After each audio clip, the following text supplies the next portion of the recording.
정광재 대변인입니다. 반성하고 책임질 줄 아는 국민의힘, 내로남불 민주당과는 완전히 다릅니다. 국민의힘은 비상대책위원회를 꾸리고 총선 승리를 다짐하며 공동의 선이라는 명분과 원칙으로 힘차게 전진하고 있습니다. 한동훈 비대위원장을 중심으로 각자의 분야에서 유능한 실력을 겸비한 비대위원들과 함께 국민의힘을 변화의 바람으로 이끌겠습니다. 이 과정에서 민경호 전 의원은 논란이 된 자신의 발언에 대한 책임을 지고 사퇴했습니다. 논란이 됐던 발언에 대해 민 전 의원은 발언 직후 바로 사과했지만 그럼에도 신중하지 못한 발언에 대해 여러 차례 정중히 사과하며 반성했고 또 비대위원 사퇴로 책임을 졌습니다.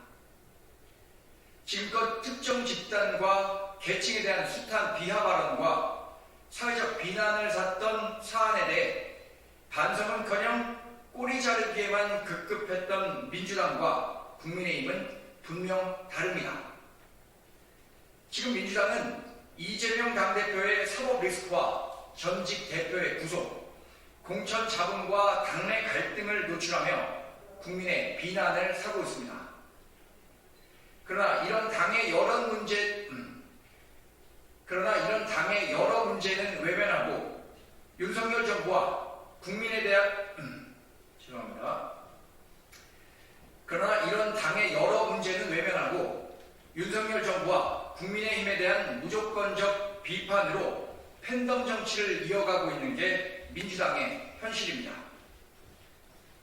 여야 합의는 도외시한 채 민생과는 거리가 먼 정쟁용 법안만을 양산해내고 있는 민주당의 의회 폭거와 입법 독주는 2024년 새해를 앞두고 멈춰야 합니다. 윤석열 정부와 여당 헐뜯기에만 골몰하며 거대 의석을 등에 업고 독단과 폭주를 이어가는 민주당의 나쁜 습관을 버리고 미래로 가는 2023년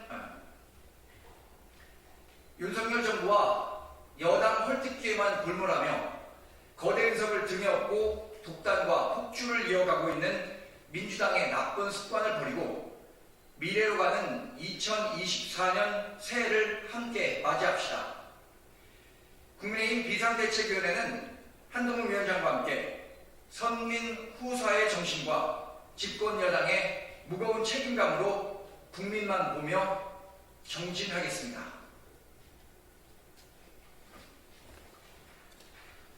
네, 두 번째 논평도 바로 이어서 하겠습니다. 김정은 정권은 적대적 행태를 멈추고 한반도 평화를 위해 노력해야 합니다. 대한민국은 언제라도 북한 김정은 정권과 대화할 의지가 있습니다. 대한민국 정부는 국민의 생명과 재산을 지키고 한반도 평화 수호를 가장 큰 책무로 삼고 있습니다. 그러나 북한이 적대 행위를 반복한다면 이에 대해선 모든 수단과 방법을 동원해 강력하게 대응할 것입니다. 김정은 정권이 상황을 오판해 잘못된 결정을 내린다면 대한민국은 압도적인 힘을 바탕으로 이를 반드시 바로잡을 것입니다.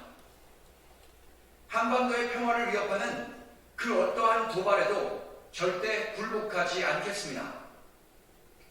북한 김정은 위원장은 지난주부터 진행되고 있는 노동당 전원회의에서 한반도의 군사적 긴장을 끌어올리는 도발적 망언을 쏟아내고 있습니다. 미국과 그 추종 세력이 반공화국 대결 책동을 벌이고 있다며 책임을 우리 쪽으로 전가하고 남북관계를 전쟁 중에 있는 두 교전국 관계로 규정하기까지 했습니다. 이는 명백한 도발입니다.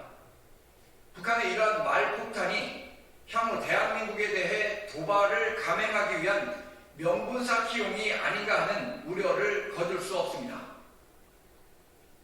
대한민국 정부는 북한 김정은 정권이 한반도 평화에 대한 진정성을 보인다면 대화의 문이 항상 열려 있다는 점을 대북 정책의 확고한 원칙으로 대한민국 정부는 북한 김정은 정권이 한반도 평화에 대한 진정성을 보인다면 대화의 문이 항상 열려 있다는 점을 대북 정책의 확고한 원칙으로 이미 제시한 바 있습니다. 핵무기에 대한 북한의 집착은